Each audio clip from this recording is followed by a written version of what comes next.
असं काही नाहीये. मी पण ऍव्हरेज विद्यार्थी होतो शाळेमध्ये तुमच्यासारखाच आहे. हे हुशार विद्यार्थी गेले ना आता 92-95, मलाच कसं तरी वाटत हो त्यांचा सत्कार करायला, कारण मी इतके मार्क कधी कमवले नाही. पण आयुष्यामध्ये तुम्ही जर आपल्या पालकांचं आणि या आदरणीय शिक्षकांचं जर ऐकलंच ना, तर तुम्हालाही माझ्यासारखे एक दिवशी असं प्रमुख पाहुणे म्हणून जायची संधी नक्की मिळेल. की एका वीर पुत्राच्या आईने असं म्हटलं की या देशावर थोडं तरी प्रेम करा, असा तिने संदेश दिला. आपण सगळ्यांनी कदाचित तो ऐकला असेल. आज दिवसभरात इतक्या वेळा आपण ऐकू की देशावर प्रेम करा, देशावर प्रेम करा. आपण त्याच्यातला देश बाजूला ठेवतो, फक्त प्रेम करा एवढंच ऐकतो. हे 364 दिवस ऐकतात. पण देशावर प्रेम करा याचा अर्थ काय? तिने अतिशय छोटी छोटी उदाहरणं सांगितली. चांगल्या पद्धतीने करणं. शाळेत येताना सायकली कशाही लावतो, भूदेत येणाऱ्या ट्रॅफिकला अडचण. आज 15 ऑगस्टचा कार्यक्रम, 26 जानेवारीचा कार्यक्रम आणि बाहेर सगळीकडे ट्रॅफिक जाम. कारण का गाड्या कशाही लावल्या. आज काय सांगताय? देशावर प्रेम करा. देशावर प्रेम करा म्हणजे दुसरं काही नाहीये. देश बदललाय. मित्रांनो, तुम्ही गांधळे साहेब, सचिन गांधळे साहेब हे मोठे उद्योगपती आहेत आणि त्यांना खेळाची फार आवड आहे. खेळामध्ये त्यांना अतिशय रस आहे. आणि मी आल्याला त्यांची जरा तब्येत पाहिली त्यावेळेला मला असं वाटलं की बाबा हे फार मोठं व्यायाम वगैरे करणारी व्यक्ती आहे आणि तसंच त्यांना फार खेळाची आवड असल्यामुळं त्यांनी तुम्हाला सांगितलं की भरपूर खेळा. आजच्या कार्यक्रमामध्ये अशी मान्यवर व्यक्ती आपल्याला झेंडावंदनासाठी लाभलेला आहे. भारत देशाचा 78वा स्वातंत्र्य दिन अतिशय आनंदी आणि उत्साही वातावरणामध्ये साजरा करीत आहोत.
या स्वातंत्र्य दिनाचं औचित्य साधून आज आपल्या विद्यालयामध्ये सर्व मान्यवर प्रमुख पाहुणे, आपल्या संस्थेचे अध्यक्ष, सर्व संचालक,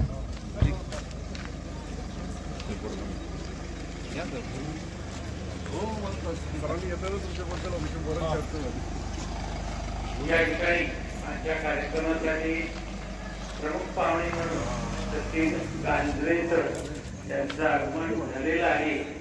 तरी या ठिकाणी एवढा जोरात टाळ्या हवेत.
शिवाजी महाराज या मॅडम आपण लाईन मध्ये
राष्ट्रीय ध्वज को सलामी देंगे। सलामी दो।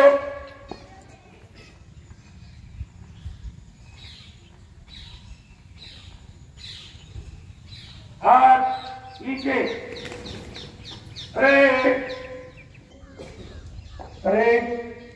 ध्वजगीत शुरू करेंगे। ध्वजगीत शुरू कर।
भारत माता की, भारत माता की, भारत माता की, वंदे वंदे।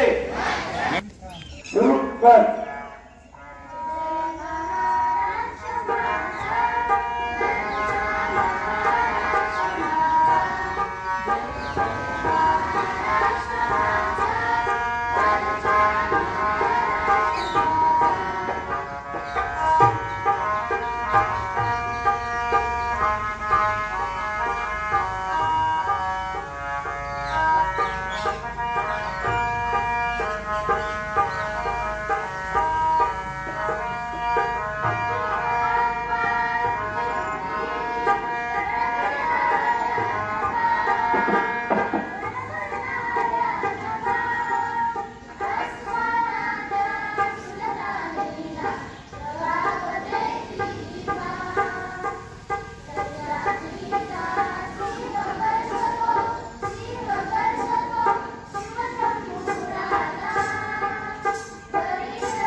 हरे कृष्ण वंदे वंदे. व्यासपीठावरील आपल्या संस्थेच्या विद्यार्थी चला आपण गप्पा मारू. माझे काही 2 अनुभव मी तुम्हाला सांगितले तर त्याचा तुम्हाला फायदा होईल एवढीच माझी या भाषणामागची या बोलण्यामागची एक संकल्पना होती. मुलांना की असं काही नाहीये, मी पण ऍव्हरेज विद्यार्थी होतो शाळेमध्ये तुमच्यासारखाच आहे. हे हुशार विद्यार्थी गेले ना आता 92-95, मलाच कसं तरी वाटत होतं त्यांचा सत्कार करायला, कारण मी इतके मार्क कधी कमवले नाही. पण आयुष्यामध्ये तुम्ही जर आपल्या पालकांचं आणि या आदरणीय शिक्षकांचं जर ऐकलंच ना तर तुम्हालाही माझ्यासारखे एक दिवशी असं प्रमुख पाहुणे म्हणून जायची संधी नक्की मिळेल. कारण जन्मतः आपले पहिले शिक्षक असतात आपले आई वडील, आणि नंतरचे सगळ्यात महत्वाचे व्यक्ती आपलं आयुष्य घडवणारे हे शिक्षक आहेत. या शिक्षकांचं ऐका, त्या आई वडिलांचं ऐका. त्यांनी कधी कधी बळजबरी केली तरी ते ऐका. आपलं मन बंडोकर असतं बघा. प्रत्येकाला आता काहीतरी उपदेशाचे बोट पाजायचे, ऊन वाढलंय, घरी जायचंय, सुट्टीचा दिवस आहे, टीव्ही बघायचंय, मोबाईल बघायचाय. पण 2 गोष्टी माझ्या ऐका फक्त. मला तुम्हाला सांगायला आवडेल की माझ्या आयुष्यात मी प्रगती कशी केली. मी काही तुम्हाला उद्बोधक भाषण द्यायला इतका मी मोठा नाही आहे.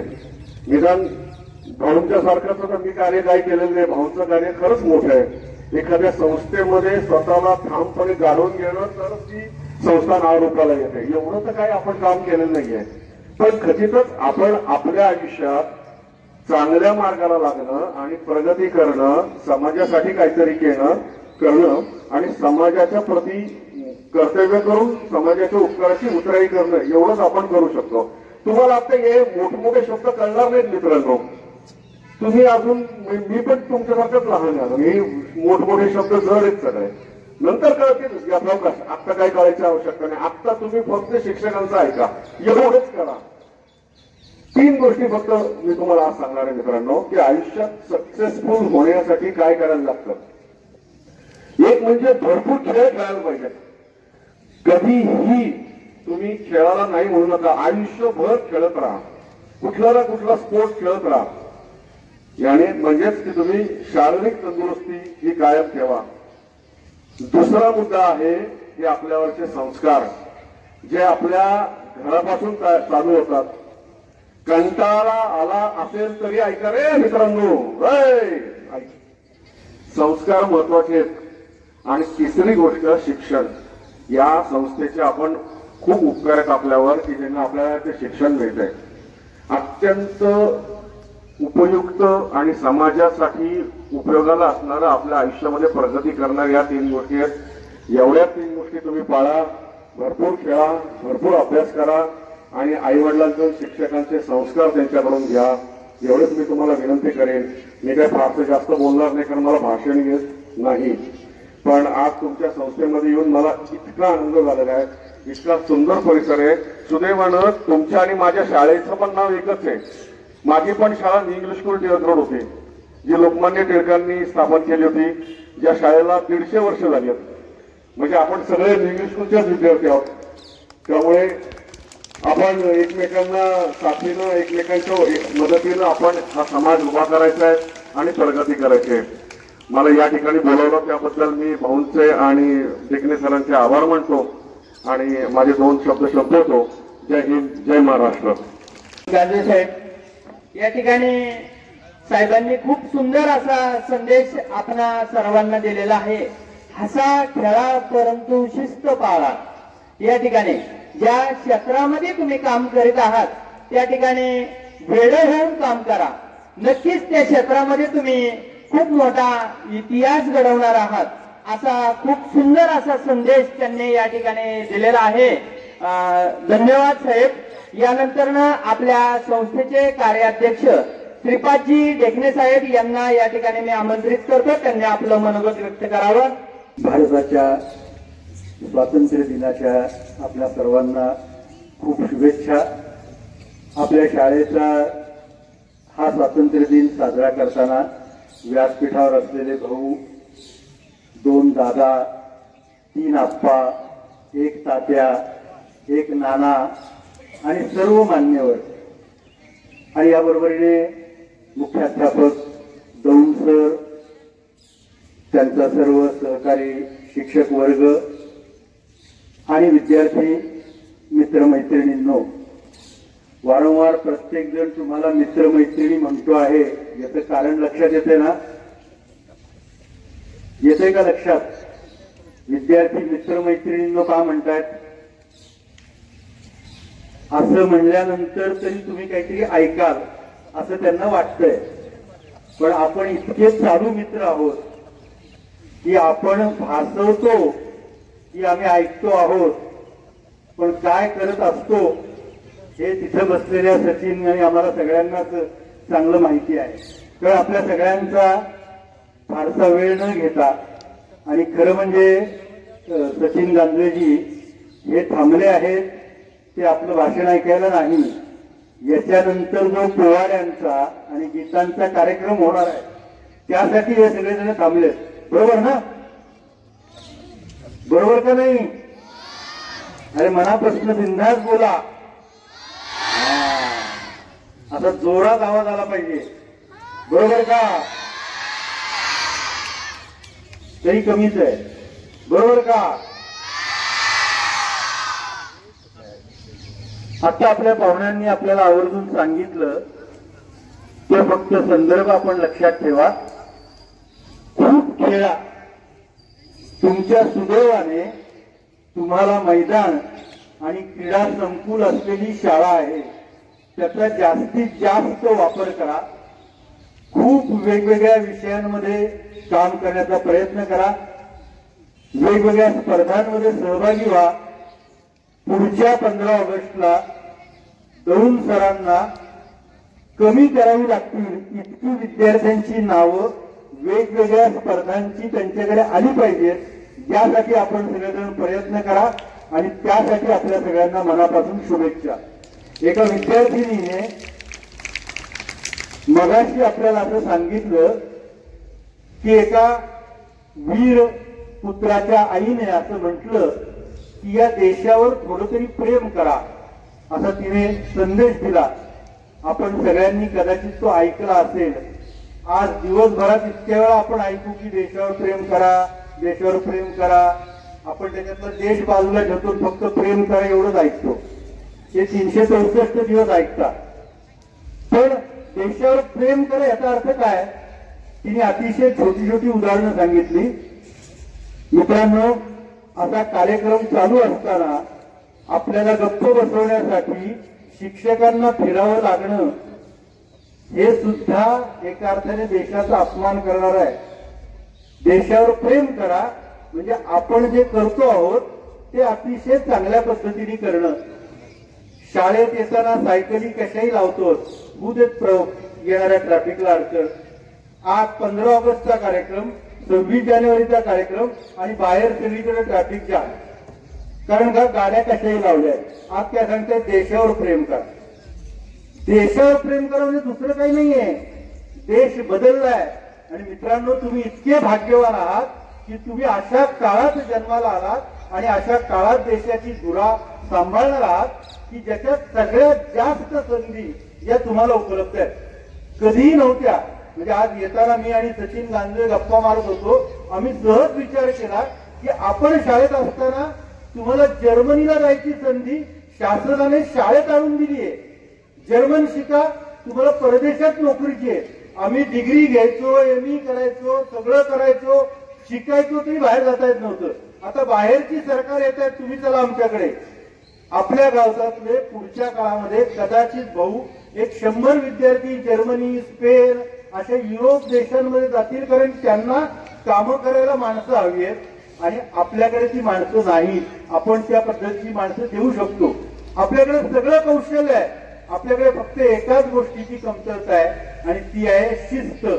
मित्रांनो, जगात जर आपण कुठेही मागे पडत असू तर तो एकमेव मुद्दा आहे तो शिस्तीचा. आणि त्यात आपल्या सगळ्यांच्या मनात शिस्त. आत्ता जर का दोन सरांनी सांगितलं सावधान, तर आपण सगळे शिस्त पाळू बघा लगेच. कारण कोणतरी बघतंय म्हणलं की आम्हाला शिस्त पाळायची असते. हा इंग्रजांनी दिलेला संस्कार आहे मित्रांनो. चौकात पोलीस नसेल आणि लाल दिवा असेल तरी आम्ही गाडी घालतो पटकन. करतो की नाही? वर्गातनं शिक्षक सूचना देतात शांत बसा, आम्ही काय करतो? कारण कोणीतरी बघितल्याशिवाय आम्हाला चांगलं वागायची सवयच नाही. मित्रांनो, ही सवय घालवणं हे देशावर प्रेम करणं आहे.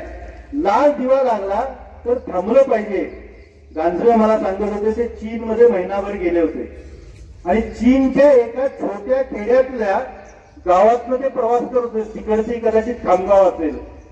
तिथला घडामोडी सारखा चौक होता. रात्री 2:30 वाजता ते ज्या कॅबने जात होते, रात्री 2:30 वाजता तिथे लाल दिवा लागल्यावरती कॅबवाला थांबला. कल्पना करा हो, आपण काय करतो? आम्ही पुणे शहरातल्या डेक्कनच्या चौकात रात्री 10 वाजता पोलीस नसेल, लाल दिवा लागला तरी आमची गाडी सुसाट. रात्री 2:30 वाजता तो थांबला. कारण का? तो म्हणला की मला बाकी काही नाही, मी आता जर सिग्नल तोडला तर तुम्ही जे भारतातले आलेला आहात ना, त्यांना असं वाटतं की चीनी माणूस बेशिस्त आहे आणि चीनी माणसावर आणि चीनी देशावर दोष नको म्हणून मी थांबलो आहे. ही भावना मित्रांनो आमच्या मनामध्ये जागृत होणं, यासाठी हा स्वातंत्र्य दिन आहे, यासाठी 26 जानेवारी आहे, यासाठी या शाळेतले वेगवेगळे उपक्रम आहेत. त्यामुळे आपण सगळ्यांनी याचा छान विचार करा, खेळा, आनंद घ्या, शिका, खूप मोठे व्हा आणि पुढच्या 10 वर्षामध्ये किमान 10 विद्यार्थी तरी आमच्या या स्वातंत्र्य दिनाच्या कार्यक्रमाला जर्मनी, स्पेन आणि युरोपमधनं सहभागी होतील अशी दौंड सरांना शुभेच्छा देतो आणि थांबतो. धन्यवाद. जय हिंद, जय महाराष्ट्र. धन्यवाद साहेब. साहेबांनी खूप सुंदर असा संदेश या ठिकाणी दिलेला आहे की आपल्याला परकीय भाषेचं ज्ञान असणं खूप गरजेचं आहे. कारण अनेक पर्यटक, अनेक मान्यवर, परकीय मान्यवर या ठिकाणी आपल्या देशामध्ये येतात आणि अनेक रोजगाराच्या संधी आज त्याच्या माध्यमातून आपल्याला त्या ठिकाणी मिळणार आहेत नक्कीच. आणि मला या ठिकाणी आपले आजचे पाहुणे आणि सर्व विद्यार्थ्यांना सांगावंसं वाटतं की सहकार्य अध्यक्ष, कार्याध्यक्ष श्रीपादजी ढेकणे साहेब यांची कन्या रुचिताताई ढेकणे आज आपल्या या विद्यालयामध्ये येऊन आपल्या विद्यार्थ्यांना जर्मन लँग्वेज विषयी जे ज्ञान देत होती, आज आपल्याही विद्यार्थ्यांमध्ये ही जर्मन लँग्वेज शिकण्यासाठी आवड तयार झालेली आहे आणि इथून पुढेही तिचं मार्गदर्शन आपल्या सर्व विद्यार्थ्यांना मिळणार आहे.